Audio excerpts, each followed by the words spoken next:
초대교회 신론은 그리스도 철학적 신론과 성서의 하나님 논정 사이에 성립되었다. 그리스도의 철학적 신론이 존재론적 상징성의 하나님이라면 성서의 하나님은 계시적이며 관계적이며 실존적인 하나님이시다. 근대 이후 신중심적 세계관이 무너지면서 신론은 인간 중심 세계관과 과학, 심리학과 사회학, 타종교의 신관에 부딪히면서 더 큰 도전을 만나게 되었다. 과학이 발달하면서 성서의 진리와 배치되는 듯한 과학 지식이 등장하고 인간의 능력이 과대평가되면서 신중심적 세계관에서 인간 힘조 세계관은 일대 변화가 일어나게 되었다. 하나님이 없이도 인간은 이성으로 충분히 잘 살 수 있다고 생각했고 어느 날에 과학, 문명, 사회, 종교 등 수많은 부분 계몽주의 영향 아래 우리 살고 있다. 그러면 이해가 됩니까? 아까 제가 성서론 할 때 이분 얘기했기 때문에 이해가 되죠? 그래서 중세까지는 신중심적 세계관이 존재했습니다. 불신자라는 개념이 기독교 신앙을 안 받은 사람이지 신을 인정하지 않는 사람은 아니었습니다. 무슨 신이든지 고무신이나 납신인데 무슨 신은 숨겨졌습니다. 근데 이 현대사회는 무신론적 세계관, 무신론적 가치관들 속에서 우리가 살아가고 있습니다. 그런 속에서 신론은 더 하나님에 대해서 더 많이 도전을 받게 되었다는 겁니다. 고대 그리스의 신론을 통해서 영향을 받으면서 철학적 신론이 등장했는데 철학적 신론은 무슨 문제가 있냐면 철학적 신개념은 인간과 인격적 관계를 갖지 않는 그런 신입니다. 사람과 인격적 관계를 갖지 않고 그냥 천상차 유아독존처럼 뿡 떠있는 그런 신이에요. 기독교 하나님은 우리와 무엇을 보냅니까? 만나주시고 우리 위해서 죽어주시고 우리를 아들이라고 하시고 우리가 그분을 아버지라고 하고 그분은 내 신앙이라 하고 그분은 나의 주인이라 하고 하는 관계성 속에서 나타나는 하나님이라는 겁니다. 그래서 서양 철학 안에서 신론이 발달되어 왔는데 이 신론의 심각한 문제가 뭐냐면 철학적 신개념을 기독교의 신과도 대체시켜야 됩니다. 장로님이 기도합니다. 천하 만물을 창조하시고 무소부재하시고 지돈무상하시고 그래놓고는 이제 막 좋은 얘기합니다. 기도를 하는데 하나님은 예수님이 가진 하나님하고 좀 많이 다릅니다. 예수님은 하나님에게서 아빠 아버지라고 부르짖었습니다. 아바 아버지. 그런데 제자들한테 예수님이 기도를 가르쳐 달라고 했더니 그래 너희들 기도를 가르쳐 주마 하면서 주기도문을 알려줬습니다. 우리는 주기도문을 하늘에 계신 우리 아버지 이렇게 합니다. 근데 예수님이 가르친 주기도문은요 파테 이렇게 시작합니다. 아버지 하늘에 계신 이여 이렇게 합니다. 도치구문이에요. 아버지 이렇게 합니다. 히브리인들은 하나님을 향해서 어떻게 말했습니까? 여호와 이렇게 써놓고 읽을 때는 감히 이것을 읽지를 못해서 아도나이 주여 이렇게 바꿔 읽었습니다. 예수님은 하나님을 향해서 아빠 하늘에 계시여 이렇게 한 겁니다. 네. 여러분들은 여러분의 부모님을 향해서 아버지라고 합니까? 아빠라고 합니까? 아버지 그러잖아요. 아빠는 언제 사용했습니까? 학교 들어가셨을 때. 그러니까 성서에서 예수님이 가르친 하나님은 우리와 살과 살을 맞대듯이 그렇게 볼부비는 그런 하나님을 말했는데 유대인들은 자기들은 하나님을 그렇게 말하면 여호와 이름을 망령되이 걷지 말라고 하는 계명을 어기는 거라고 생각해서 하나님을 향해서 아도나이 이렇게 외치고 여호와라는 이름을 이렇게 실제로 부르지를 않았기 때문에 이 발음이 뭔지를 몰라서 우리는 그 히브리어 모음을 붙여가서 여호와로 부르는데 폴 조용규 목사님이 야훼께서 말씀하기를 하면서 야훼라고 말씀하시기 시작했습니다. 그래서 요즘은 또 예수님도 이제 우리 예수님 했는데 히브리어를 연구한 사람들은 예수와 이렇게 말합니다. 예수와가 맞습니까? 예수님이 맞습니까? 히브리어 원래 발음은 예수와래요. 우리 예수와께서 하면서 이제 설교 강단에서 이제 좀 더 유식한 목사님들은 이제 우리 예수와께서 우리를 구속하시고 십자가에 죽으셨으면 이렇게 지금 얘기해야 되는데 지금 가고 있어요. 자, 근데 그 성경이 말하고 있는 하나님은 초월성, 철학적 신개념은 주로 초월성을 강조하는 개념입니다. 초월성을 강조했어요. 근데 예수님은 이 초월성보다도 내재성을 강조해서 아빠! 관계적인 개념으로 소개합니다. 시편에 유명한 시편에 있습니다. 여호와는 나의 목자시니 양과 함께 같이 뒹굴고 돌보고 해주시는 그런 분, 목자시니 이렇게 관계적인 개념으로 우리가 이야기합니다. 자, 이게 그리스 철학적 개념의 신개념들 또는 이방의 신개념들 또는 하나님을 두려워하는 율법적인 신개념들이 성경에서 나오는 이 아빠, 내재적인 신개념과 두 가지가 다 존재합니까? 안 존재합니까? 두 가지가 다 존재해 왔어요. 존재해 왔는데 주로 중세까지는 이 초월성을 강조해 왔고 그리고 지금 오늘날 같은 시대는 하나님이 무엇을 좀 강조합니까? 내재성을 강조하는 시대에 지금 살고 있습니다. 하나님은 위에서 계신 분이냐 아래에 계신 분이냐 어디 계십니까?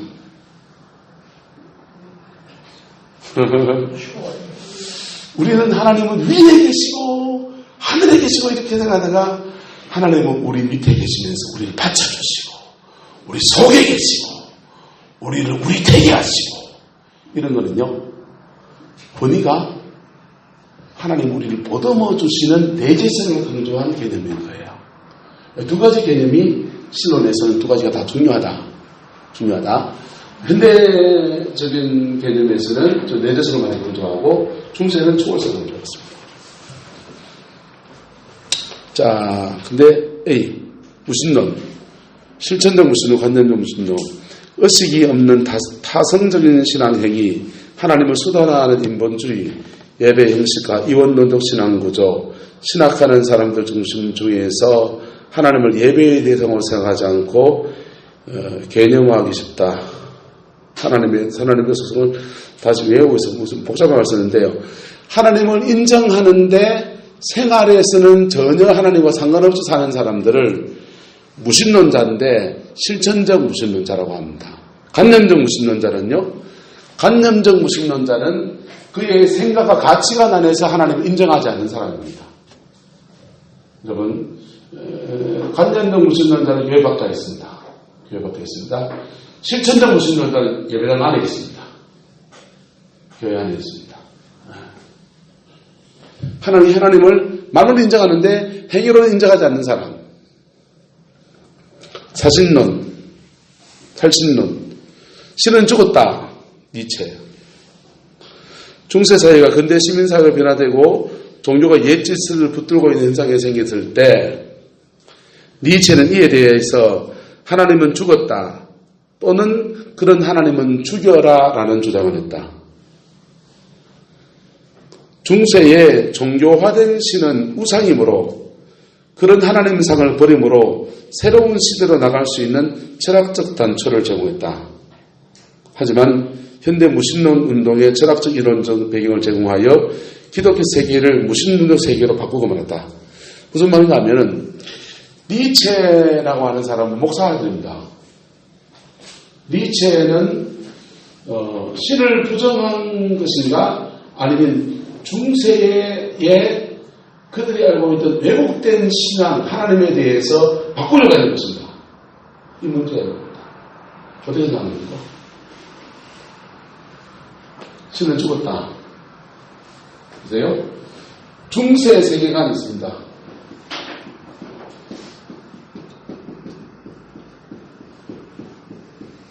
중세의 세계관이 있습니다. 보세요. 우리나라도 중세였던 적이 있습니다. 전라도 지방에 동학혁명이 일어날 때 토지를 가지고 있는 사람은 땅의 소득의 구할을 가져갔습니다. 구할. 그 다음에 소득을 붙이는 사람은 몇 알 먹겠습니까? 1알을 먹습니다. 경상도는 좀 양반이었습니다. 경상도는 땅을 붙이는 사람이 땅을 대주는 땅 주인이 4할 내지 5할을 먹었습니다. 좀 심하면 6알을 먹었습니다. 나머지 4할 내지 5할을 소작이 가져갔습니다. 중세는요, 토지를 많이 지고 있는 분홍, 귀족이 있고, 분홍 밑에 농노들이 있어서 농사를 짓습니다. 이 사회가 근대 시민사회로 넘어가는 겁니다.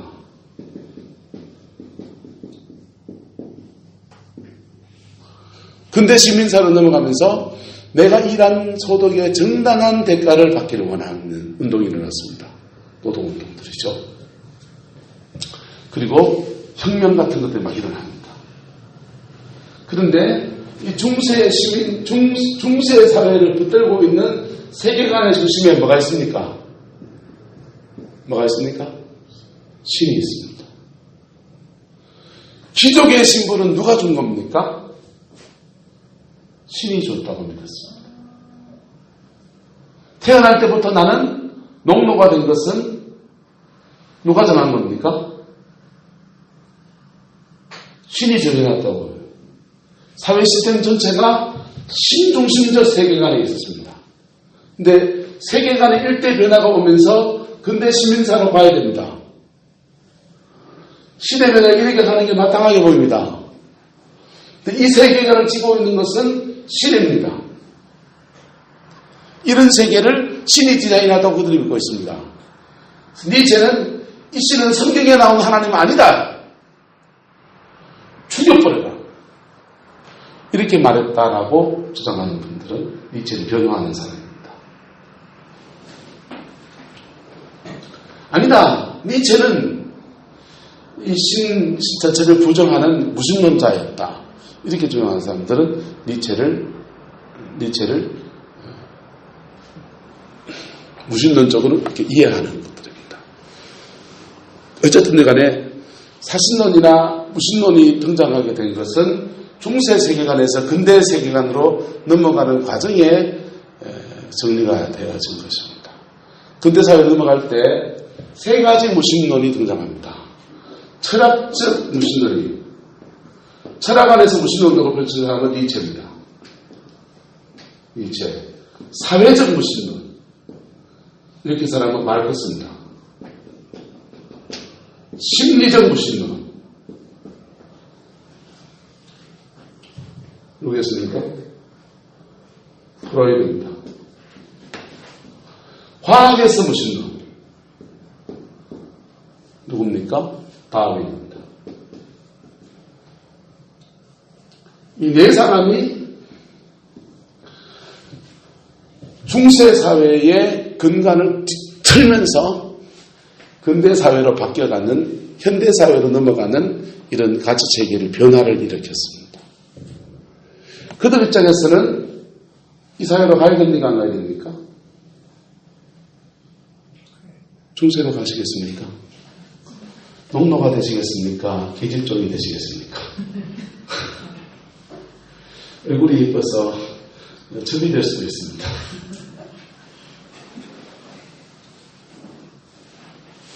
유사모님은 아마 우유 짜고 계실 수도 있습니다.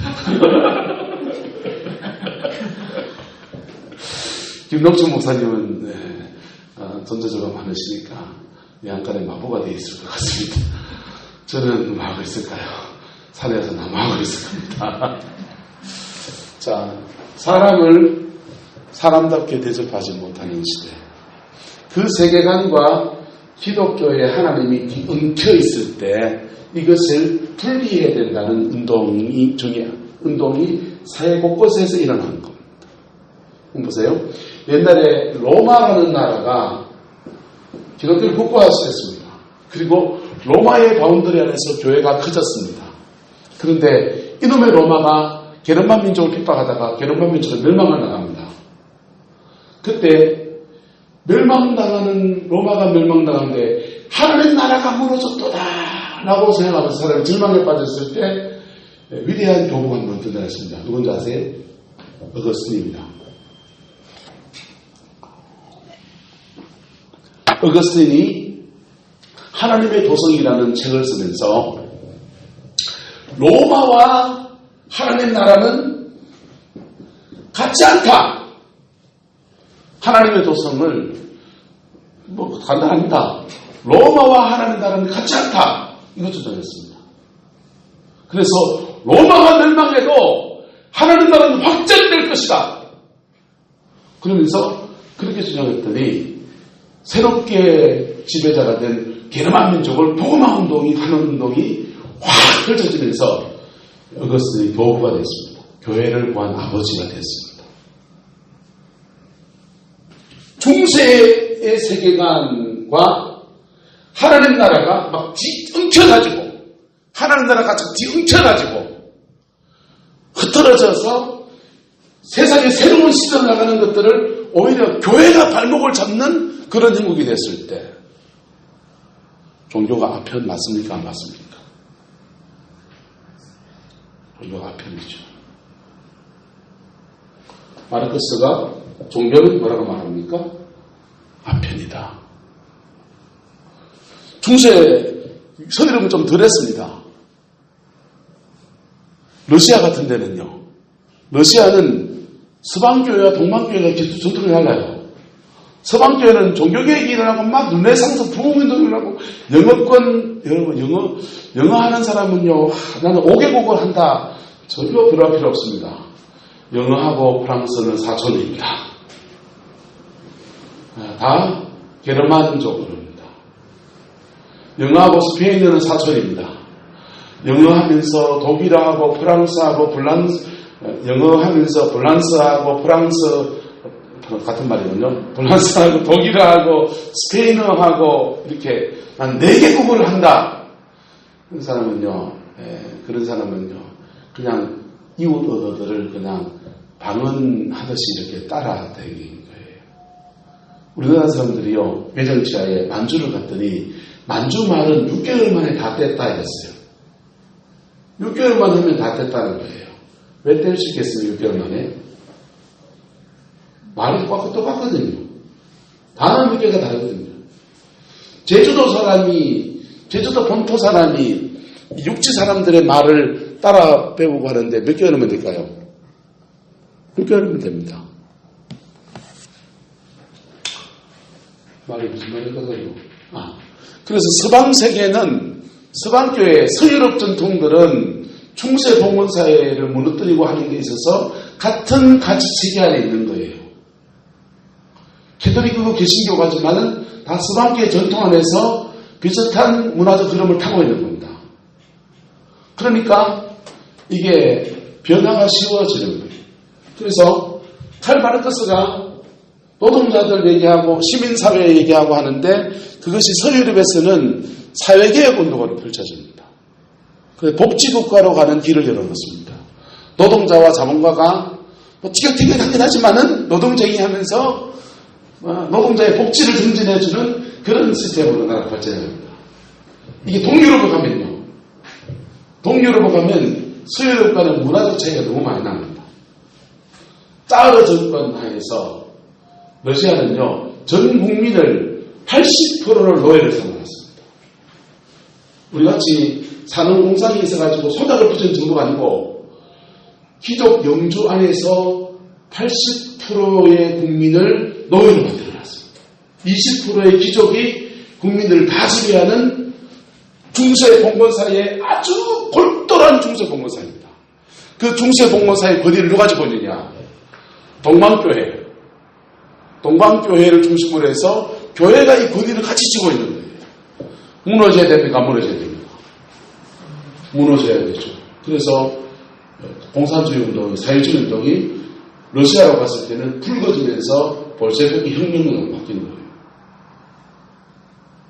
그래가지고요, 그 중세, 그 러시아의 짜르 정권을 지지하고 버티고 있는 힘이 교회니까, 교회를 때리고 있어요.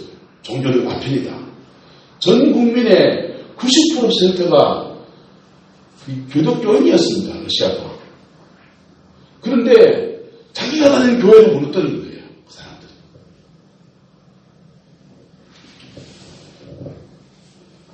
이게 서구사회가 중세사회에서 근대사회로 넘어갈 때 격동기를 거치면서 교회가 같이 무너진 거예요.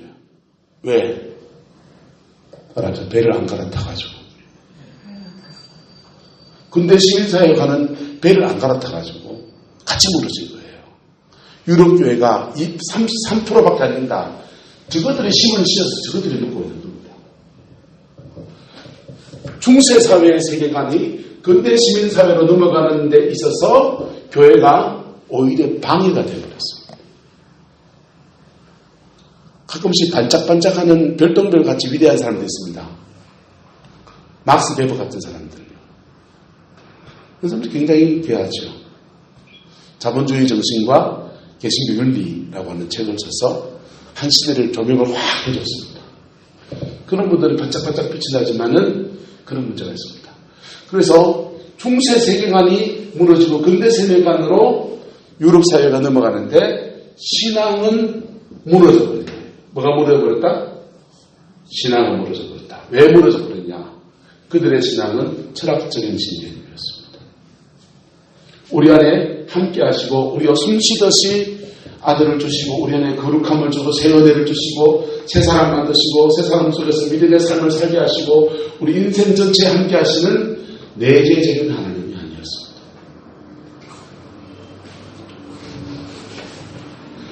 그래서 신은 죽었다. 니체가 떠는 거고 심지어 이런 신이라도 죽여버려라 하는 살신론 같은 사상들이 중세에 등장했던 것입니다. 사회적 무신론, 심리적 무신론, 과학적 무신론 다 넘어갑니다. 다양한 신론, 이신론. 이신론은 하나님은 창조하시기만 하고 피조세계에 창조의 법칙을 주시고 법칙에 따라 움직이게 하셨다. 스스로 역사에 특별히 섭리하시거나 관여하지 않으신다. 이 데카르트가 주장했던 개념이 발달해서 이신론이라는 등장을 합니다. 범신론. 다양한 신론들 중에 범신론은 힌두이즘에서 등장하고 있습니다. 우리는 잘 알고 있죠. 이거 동양권 세계관에서는 이게 다 있으니까요. 우주 전체를 하나의 전체로 보고 그것을 신으로 보는 교리, 신은 없고 대신 현존한 우주 안에 다양한 실제 힘, 이법들 총합이 있을 뿐이라서 교리다. 범신론은 전통 기독교 신학자들이 배척을 당해왔는데 그 이유는 범신론이 창조주와 피조물 사이 구분을 없애고 신을 비인격체로 만들며 초월신보다는 내재성 신을 암시하고 인간과 신의 자유를 배제하는 것이 인식되어 왔기 때문이다. 미신들이 다 범신론입니다. 나무도 신이고 돌도 신이고. 그래서 포스트모더니즘. 포스트모더니즘은 다원주의라고도 알려져 있죠. 절대적인 것은 없다. 모든 것이 상대적이다. 뉴에이지 운동, 또 여기 영향권에서 힌두이즘의 범신론이 중심이 되어 신이란 기, 정신, 힘 등 비인격적 우주적 에너지로 규정한다. 인간이 이러한 우주적 에너지와 만나게 되어 인간이 신이 되는 것이다. 뉴에이지 운동. 요한신론, 요한인격적인 신관으로 다신교, 베일신교, 말시온의 신관이다. 추상적 관념적 신론, 하나님을 추상적 관념의 인격화로 보고 추상적 관념을 신격한다. 우주의 보편적 원리, 인간 절대주의 등을 신이라고 한다. 불가지론, 신체적으로 부인한다. 하나님 존재 자체를 부인하지 않는다. 하나님의 존재를 인정하나 하나님에 대한 지식에 관한 것도 인정하지 않는다. 인간은 경험을 통해 지식화 한다. 그러나 경험은 제한적이다. 신은 경험할 수 없다. 지식은 현상계에 불과된다. 불가적이 있는지 없는지 모르겠다 이 말입니다. 신이 있는지 없는지 모르겠다. 신존재 증명에 넘어가고요. 중세 스콜라주의 신학에서는 신을 철학적으로 증명하는 것입니다. 존재론적 증명, 우주론적 증명, 목적론적 증명, 도덕적 증명 이런 것들이 있는데요. 이런 신존재 증명을 다 자연주의적인 개념으로 이해해서 요즘은 별로 신뢰하지 않습니다. 신론을 연구하는 방법. 수덕신학, 스콜라주의, 초월주의, 내재성 이렇게 네 가지로 나누시는데요. 신비적 수덕을 통해 연구한다. 수도운동, 수도사들이나 성도들이 신적 경험을 하고 그 경험을 신학화해서 하나님의 속성과 역사를 연구한다. 여러분 성령의 역사를 경험해 보면 이거 재밌습니다. 신비적 수덕을 통해 연구한다. 다음에 인간의 이성을 통해 연구한다. 중세 스콜라주의, 신적 경험이 없어도 인간의 이성으로 충분히 신의 속성과 역사를 연구할 수 있다. 이성적으로.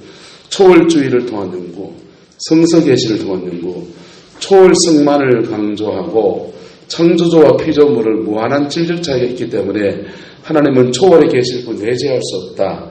성경은 종이에 불과하기 때문에 하나님은 성경 안에 내재할 수 없다. 그럼에도 불구하고 하나님이 성경을 관통해 가셨기 때문에 하나님이 성경의 말씀이 되게 하신다.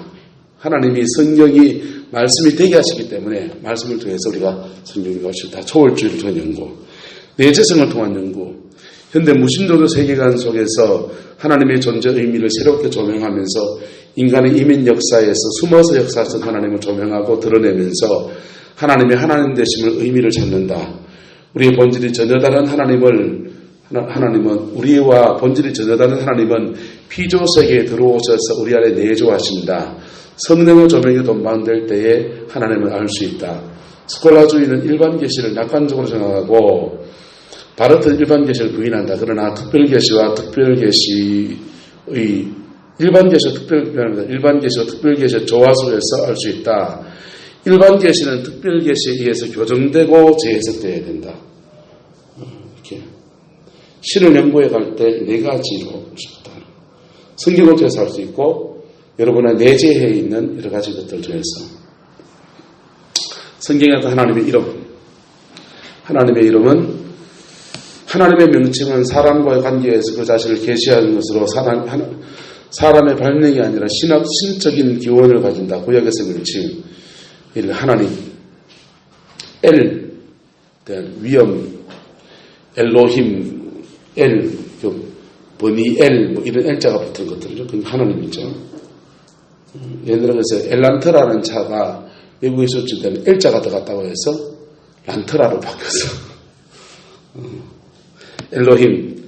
엘로힘이라는 이름은 세계의 창조주와 통치주라는 뜻이고 엘론이라는 이름은 이제 만신절에서 여러 가지 신들 중에서 가장 높은 지위를 차지하는 신을 호칭이다. 주 이럴 때 아도나이라는 전능한 통치자, 주권자 이런 뜻을 가지고 그 다음에 전능하신 하나님이다 할 때 샤다이 전능하신 하나님, 천상지상의 모든 권세를 소유하신 분이다. 여호와 이럴 때 영원하신 지존자 이런 뜻이고요. 만군의 여호와 이럴 때는 여호와 체바오드라고 하는데 이것은 영적 피조물로 이루어진 엄청난 군대를 통치하는 통치자 이럴 때 하나님의 이름이 이렇게 써있었습니다. 왜 이 다양한 하나님이 이렇게 나오느냐? 같은 분인데 사람들이 경험할 때마다 아브라함은 여호와 샬롬, 하나님이 예비하시는 것을 경험했을 때 그런 여호와 샬롬, 하나님이 우리를 치료하신다고 할 때 라파, 하나님 나의 승리자이십니다 할 때 니시 이렇게 했듯이 한 분 여호와에 대해서 여러 가지로 표현하는 것은 그들이 그렇게 경험해 왔기 때문에 그렇게 하는 겁니다. 신약에서는요, 큐리오스, 데오스, 모든 신자의 하나님, 큐리오스, 주님이다.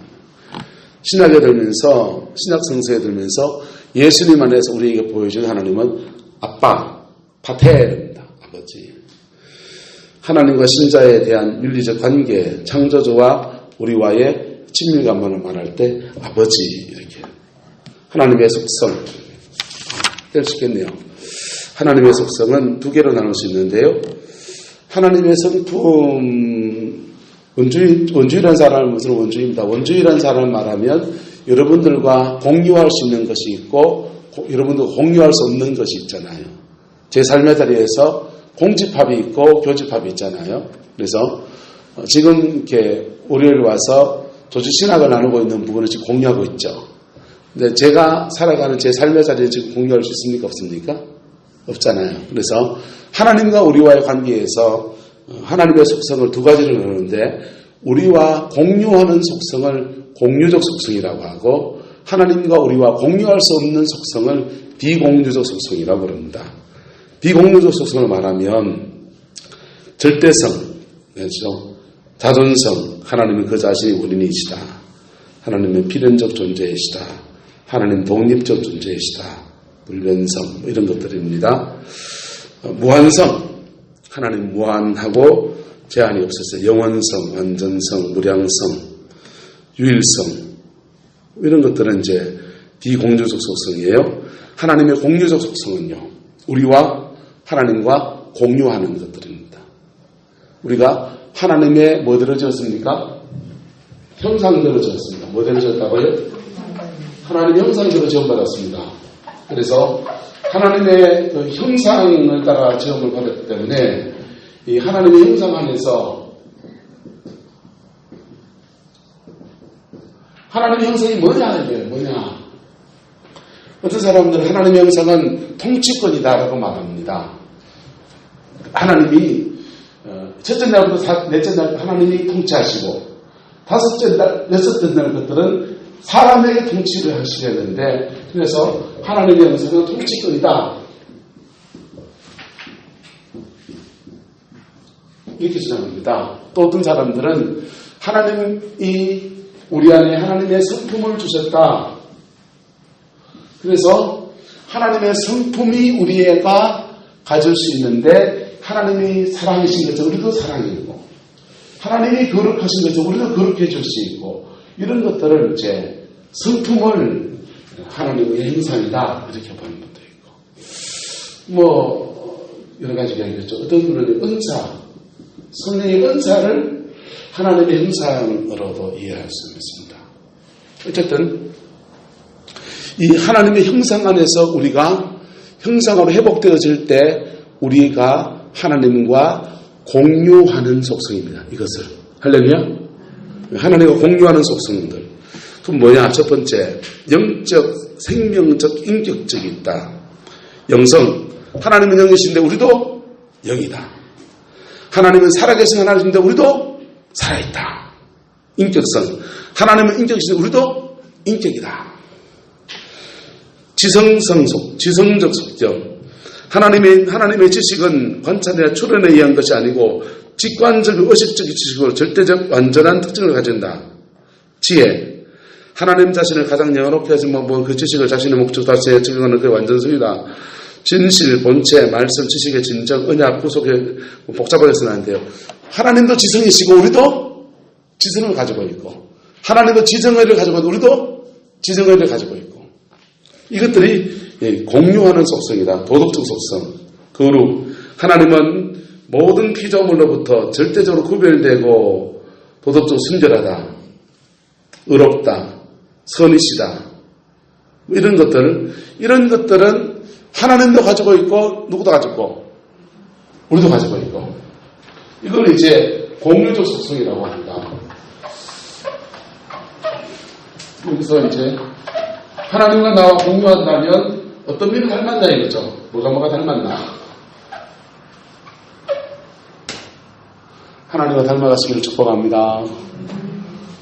하나님과 닮았다 할 때 빌립보서의 말씀 보면은 4장 6절 7절 말씀에 아무것도 염려하지 말고 오직 모든 일에 기도와 간구로 너희 구할 것을 감사함으로 하나님께 아뢰라. 그리하면 모든 지각에 뛰어난 하나님의 평강이 그리스도 예수 안에서 뭘 지키십니까? 너희 마음과 생각을 지키시리라. 생각을 지키시리라 했어요.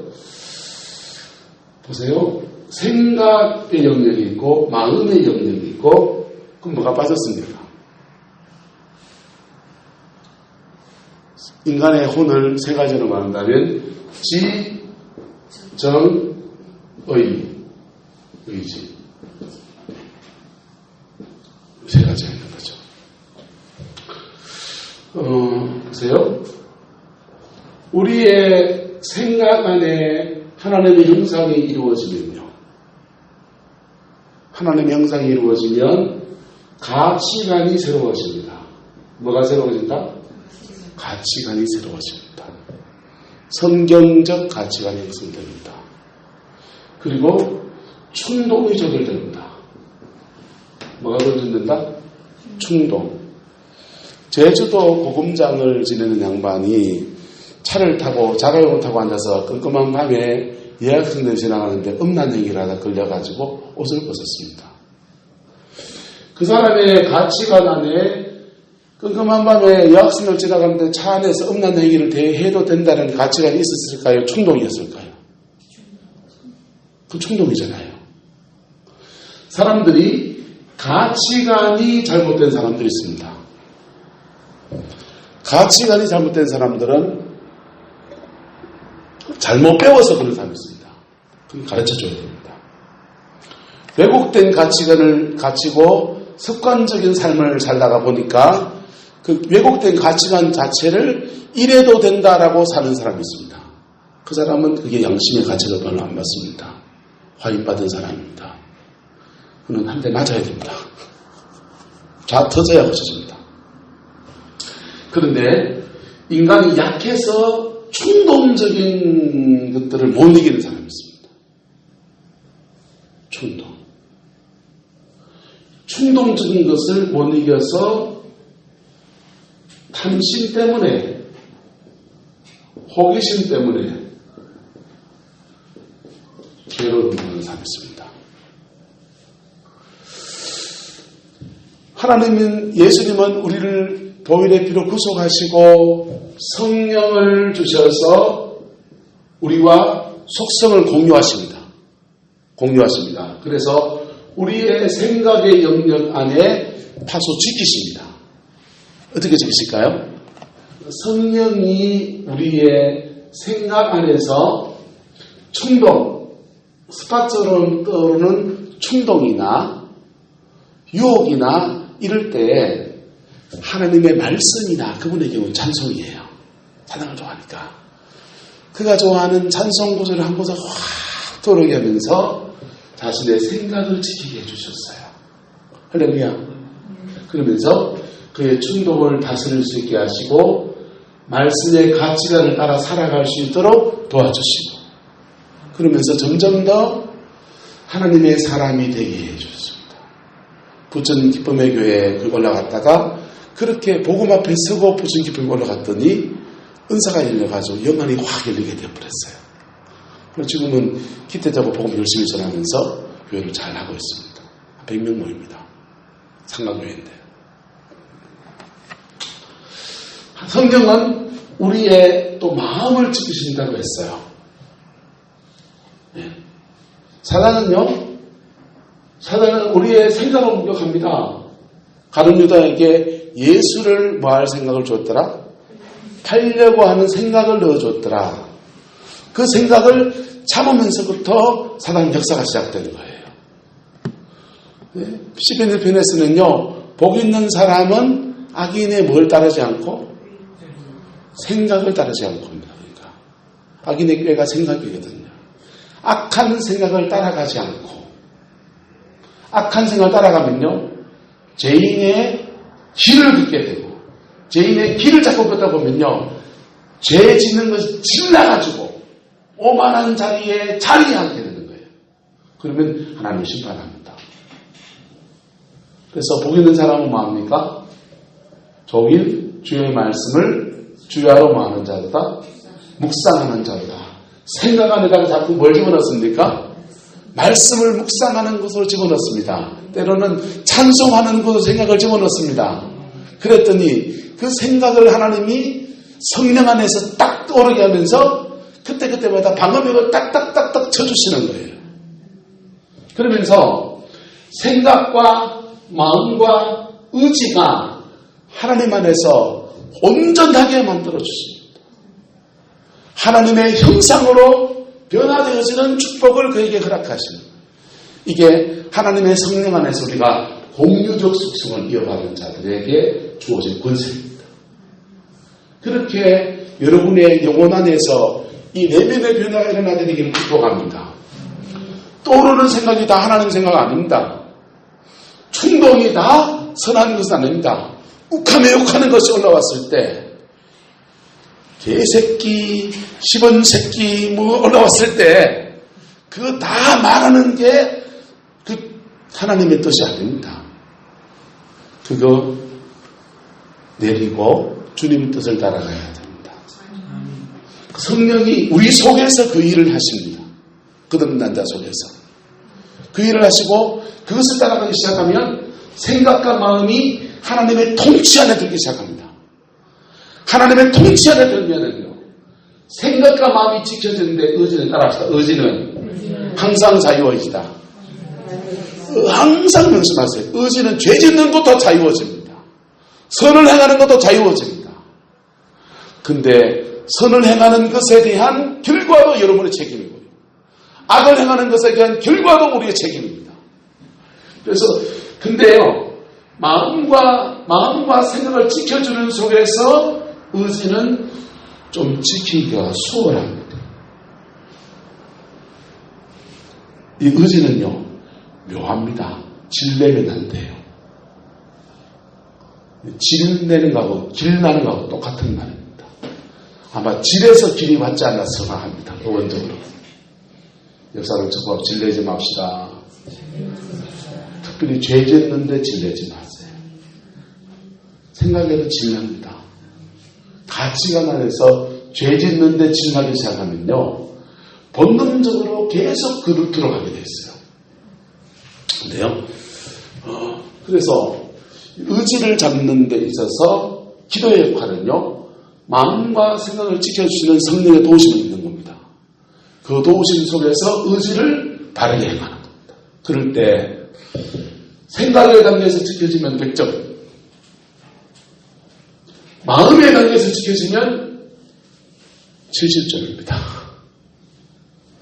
생각에 딱 오면은, 여자분들은요, 무슨 생각이 딱 오면은 10년 전 상처가 확 치밀어 오릅니다. 분노가 그때 그 인간이 그랬던 것이 막 하면서 그 다음 이제 의지가 발동합니다. 의지가 발동. 대부분 잘해보고 놀랐던 그것이 지금 뭐 보고 놀라게 됩니까? 소뚜껑 보고 놀라. 분명히 지금 이건 자랑 아닌데, 전에 자랑을 받던 그것 때문에 이 소뚜껑 보고서 그 자랑을 봤을 때 그 분노가 치밀어 오른다든지, 불안이 찾아온다든지, 두려움이 임한다든지 이래 됩니다. 그래가지고는요, 그의 의지가 무너집니다. 그러면서 의지가 무너지면서 여러 가지 현상이 일어납니다. 서울에 있을 때 한 자매가 교회 형제하고 결혼했어요. 참 잘생긴 형제고 신앙도 괜찮아요.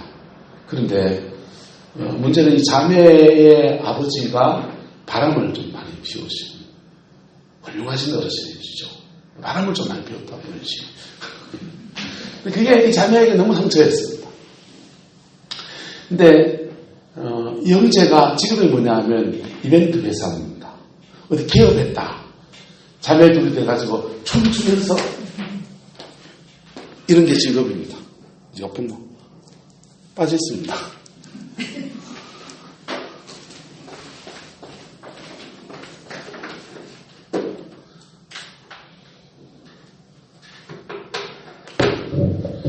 할렐루야. 별짓을 다 하면 되는지. 제가 졸려가지고 여러분 졸라고 하는 게 아니고, 막 이거 하는 춤추는 그 이벤트 회사를 합니다. 늘 아가씨 둘이 데리고 이렇게 저는 장비 실어가지고 전국 지방을 다니면서 오늘은 난다 축제를 합니다 이렇게 하면서 막 이러고 하는 겁니다. 이게 가서 2박 3일이면 이제 숙소를 잡아서 자매들은 저 방에 잡아주고 자기 여기 자고 방을 2개를 잡아서 자는 거죠. 자매가 불안할까요? 안 불안할까요? 불안한 거죠. 네. 우리 아버지도 바람을 피웠으니까. 근데 우리 남편도 바람을 피울 가능성이 있다라고 생각합니다. 그래서 지방 출장만 가면 바가지를 끌게 되는 거예요. 근데 그거 압니까? 믿어주면 안 피우는데 끓으면 홧김에 방진한다고. 남자도 믿어주면 덜한데 안 믿어주면 밖으로 도는. 이게 생각 안에 있는 것들을 사단이 확 역사해서 마음을 무너뜨리니까 우리의 의지로 밖으로 확 혈질을 내고 죄를 짓고 화를 내고, 그게 적극적인 사람은 다른 사람에게 죄짓지만 소극적인 사람은 안으로 파고듭니다. 안으로 파고들면 속이 막 상하니까 우울증을 막 끙끙 앓는 거예요. 그러다가 너무 마음이 힘드니까 혼자서 조용히 자기 마음을 해소하려고 하는 게 중독으로 갑니다. 알코올 중독자들요, 대부분 이렇게 해서, 여자들 알코올 중독자들요, 조사해보면 남편이 문제를 일으켜서 그걸 어디 가서 말을 못하고 끙끙 앓다가 목회하는 목사님들, 사모님들 중에서 우울증이 굉장히 많습니다. 굉장히 많습니다. 왜 그러냐? 마음이 상했는데 어디 가서 얘기할 때 있을까요, 없을까요? 그 권사님 만나서 우리 신앙 교훈 시간 좀 봤으면 좋겠다. 저 지사님 만나서 우리 장로님 만나서 그 부모를 가면 욕을 한 번씩 하면서 해설을 좀 했으면 좋겠다 하는데 그런 사람이 있을까요, 없을까요? 없어요. 그러니까 안으로 끙끙 앓으면서 지금 마음이 다 상해버립니다. 따라서 성령은 자유케 하는 영이십니다. 성령은 우리 속에 들어오셔서 자유케 하시는데 이거 어떻게 되냐? 따라서 성령께 말해야 됩니다. 성령은 원더풀 카운셀러, 그분에게 내 속사정을 말해야 됩니다. 말하면요, 내 속에서 해소가 되기 시작하고요. 해소가 되기 시작하고 하나님이 우리의 가치관과 충동을 담으시면서 생각으로 막 공격할 때마다 탁탁 그때서부터 방어해내는 능력을 길러주십니다. 그리고 마음 안에서 이렇게 공격받은 것들은요, 1단계에서 정리할 수 있도록 1단계, 2단계 정리할 수도 있으시고요. 3단계까지 가면요, 이거는 죄진 거예요. 회개해야 돼요.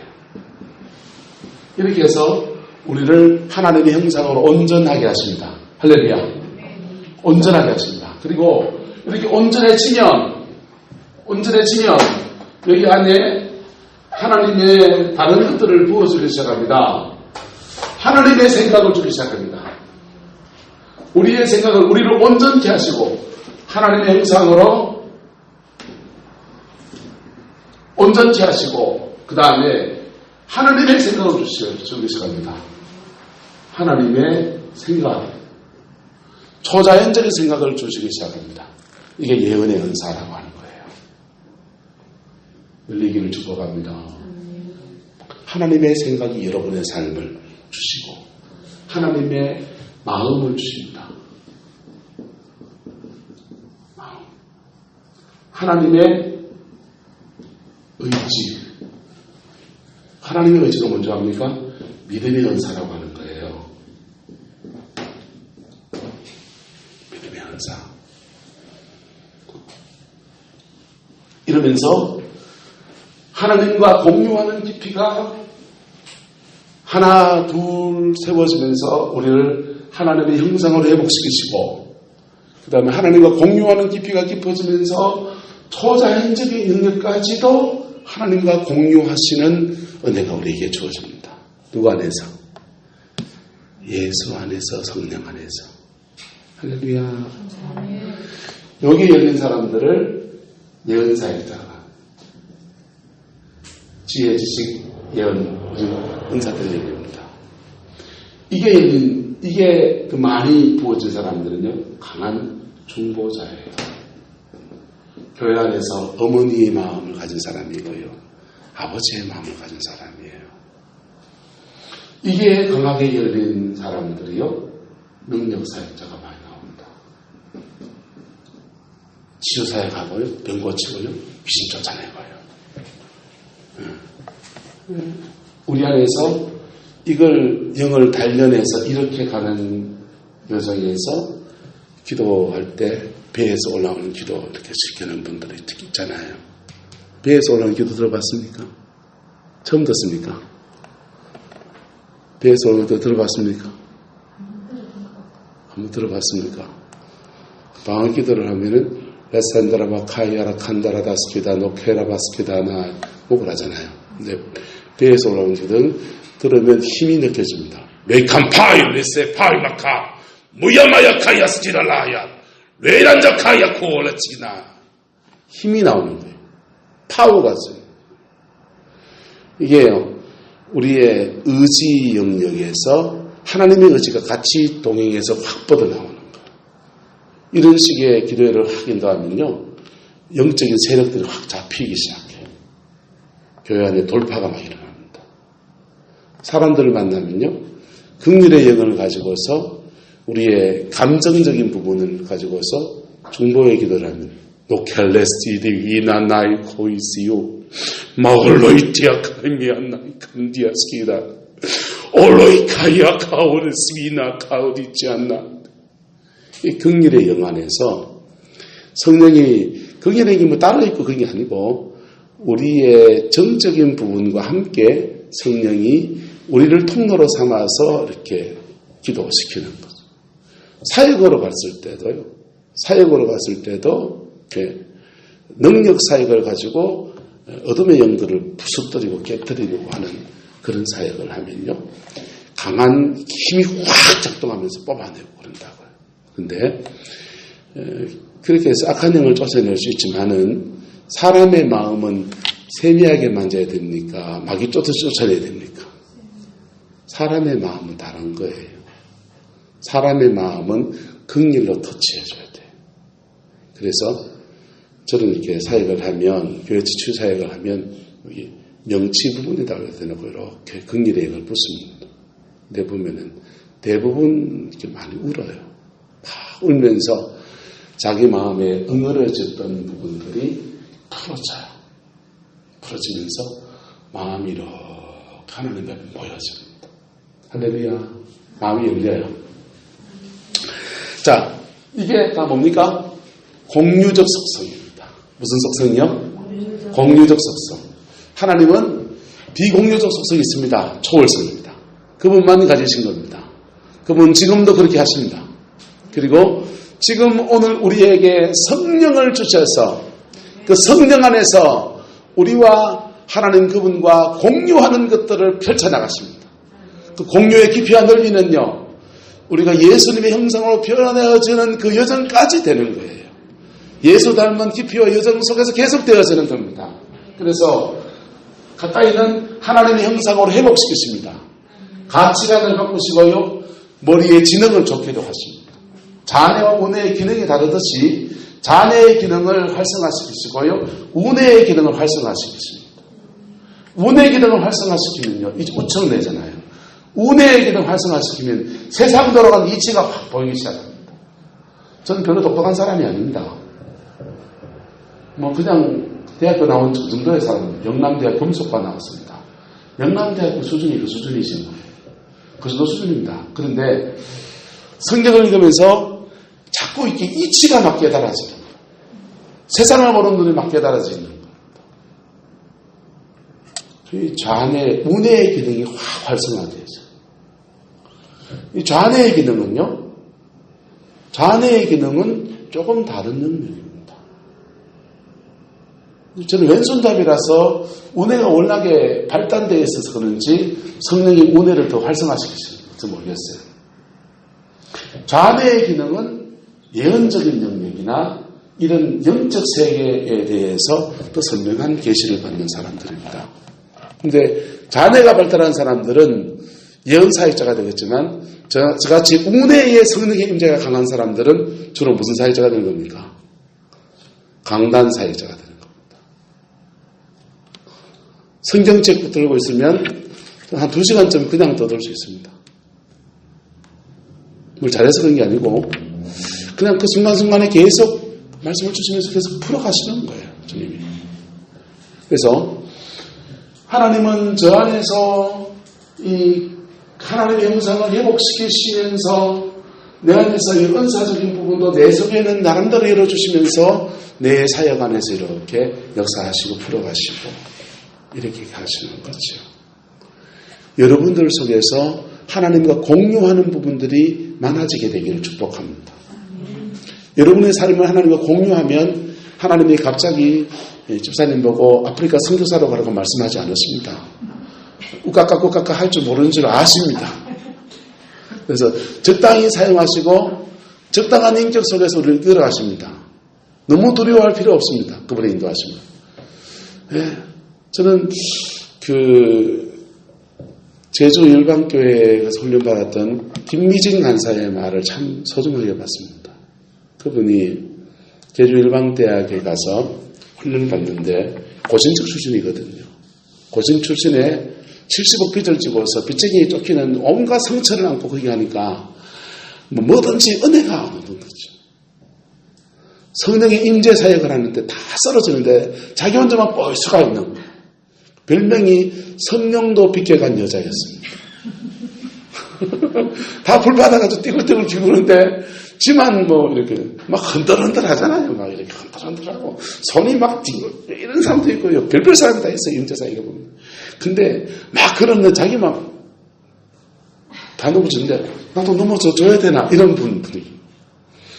근데 이분이 홍성근 목사님 강의를 들으면서 믿음으로 사는 삶에 대한 도전을 받습니다.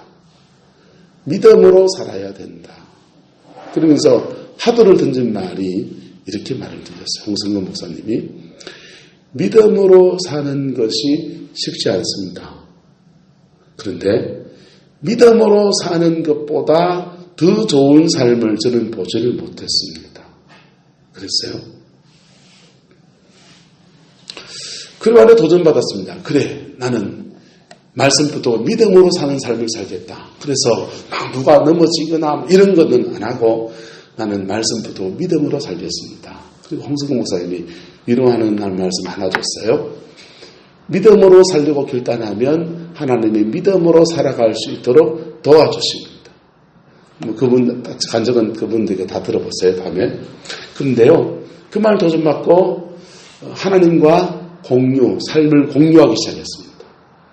그분의 인도로 따라가는 삶을 훈련하겠다고 마음을 먹었습니다.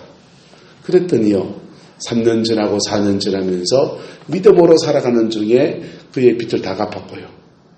그리고 인생길을 여시면서 풀어주시고, 그리고 한국교회 전체에 하나님 앞에 재정의 풀어짐의 역사가 무엇인지를 강의하는 것 같은데, 실제로는 믿음으로 사는 삶을 풀어내는 좋은 스승 노릇을 하고 있는 것이죠. 여러분, 그분이 그래요. 제주열방대 끝내고 전국을 다니면서 강의를 하고 막 다니고 있다가 어느 날 어느 지방 가서 막 강의를 하고 있는데 한 자매가 막 쫓아오더니 미진 간사님 저 모르세요? 그래가지고 가만히 보니까 그 제주열방대 불 제일 세게 받던 사람이더래요. 불 세게 제일 받고 막 땡글땡글 뒹굴고 했던 분이더래요. 그분이 어째 사노? 이러니까 여전히 이 집회 저 집회 쫓아다니면서 불 세게 받았다고 자랑하고 다니는 그런 분일 뿐이더래요. 그의 삶에 열매가 별로 없는 거죠. 하나님을 만나고 경험하고 체험한 많은 경험이 있을 뿐이고 성령하고 함께 살아서 지열매를 못 내는 사람일 뿐이더라는 거예요. 여러분, 하나님과 여러분이 공유한다고 할 때, 삶을 공유한다고 할 때 생각과 마음과 뜻을 하나님이 다스리십니다. 그때마다 그분에게 여러분을 오픈하시고 열어가시고 그러십시오. 그러면 하나님은 먼저는요, 저와 여러분을 하나님의 형상으로 회복시키는 일부터 합니다. 그 다음에 그를 향한 사역을 풀어놓습니다. 그걸로 하려면요, 한번 따라합시다. 사람은 방법을 찾고 하나님은 사람을 찾는다. 하나님은 사람을 찾아요. 또 하나님은 그 사람을 만드는 작업부터 먼저 하십니다. 항상 그렇습니다. 그래서 안 만들어지는데 이거 되는 법은 없어요. 이게 강을 건너가려면요, 징검다리가 몇 개가 이렇게 건너가야 되는 겁니다. 10개의 10개의 있다면 1개, 2개, 3개, 4개, 10개를 건너가야 되는 거예요. 10개를 건너가는 여정 안에서 때로는 힘들 수 있습니다. 근데 그 여정 속에서 하나님은 나를 만드시는 거예요. 할렐루야. 만들어지면요, 그 다음 증거다리를 또 그 다음 주님이 열어가시는 거예요. 예. 저를 여기서 제 인생을 아시는 분들이 계십니다. 대구 개척회하면서 박박 기능세부터 해서요, 저를 잘 아시는 분이 계시잖아요. 그래서 저도 이 징검다리 건너오는 여정에 돌아보니까 참 힘들었어요. 상도 당했고요. 어려움도 지나갔어요. 그런데 다 못 따라간 적도 많았어요. 그런데 지나가다 보니까 제가 지금 여기 서 있는 거예요. 또 어떻게 하나님이 이끌어 가실지 그건 잘 몰라요. 그분이 이끌어 가시는 거죠. 나는 그저 내 몫의 삶을 살아내려고 살아가는 거예요. 할렐루야. 그래 가면 됩니다. 그렇게 여러분 단련해 가면 됩니다. 그러면 연연해집니다. 영천에 가면 우리가 하나님의 형상대로 회복되어진 여정이 쉬운 여정은 아니에요. 쉬운 여정은 아니에요. 그분은 산전수전, 지상전, 공중전 거치고 왔고요. 저는 산전수전만 거친 것 같아요. 그런데 그 여정을 지나가면서 어찌락저찌락하고 막 나쁜 얘기 들으면 또 자기도 나쁜 말 할 수도 있고 그냥 서로 재질 수도 있고 그렇잖아요. 인간이라는 게. 그런 여정을 지나서 하나님과 공유하는 지점이 많아지고 나니까 주님의 마음 안에서 교회를 섬기는 잘 숨겨내는 그런 여정으로 세워져 있더라고요. 할렐루야. 여러분들은 구김살 없이 그 여정을 갈 수 있길 축복합니다. 구김살 없이 그 여정을 하려면요, 따라합시다. 말씀에 순종합시다. 그게 제일 바른 길입니다. 불 받으러 가는 것도 도움이 됩니다. 근데 불 받으러 가는 것은 결국은 말씀을 지키기 위해서 그래야 됩니다. 그럴 때 성모당 사람들은 불 받아가지고요, 치유사에 가겠다, 불 받아가면 예언이야 쫙 하면 교회가 성장하겠지, 장난똥 때리나 그런 일 없습니다. 그런 사람들 이 세계엔 성무당이라고 합니다.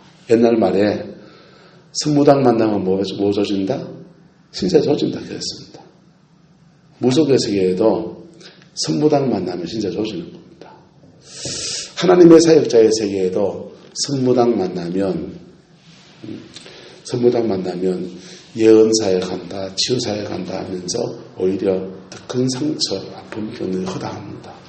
그런데요, 광야를 지나서 주의 형상으로 회복된 사람, 하나님의 공유적 속성이 그의 속에 가득한 사람, 그 사람을 통해서 하나님의 놀라운 정말 멋진 일들이 신인류를 통해서 예수의 새로운 비전을 통해 펼쳐지는 그 놀라운 일들이 이루어지는 겁니다. 여러분이 여러분들의 얘기가 되기를 예수 이름으로 축복합니다. 기도하겠습니다. 고마우신 아버지 하나님, 오늘 계시론과 신론 두 가지를 나누었습니다. 점점 더 예수를 닮아가고 점점 더 예수를 증거하고 좀 더 예수 안에 자라가는 저희들 될 수 있게 축복하여 주시고, 지금은 부족하지만 날마다 더 풍성해지는 또한 신학교가 될 수 있도록 하나님 주장하여 주시옵소서. 섬기는 목사님, 사모님, 두 목사님을 축복해 주시고 함께 이 학문을 배워가는 우리 교회 학생들을 축복해 주셔서 예수님 안에서 온전한 승리가 있게 주장하여 주시옵소서. 여호와께서 함께해 주시기 원합니다. 예수님 이름으로 축복하며 기도드리옵나이다. 아멘. 자, 마치겠습니다. 감사합니다.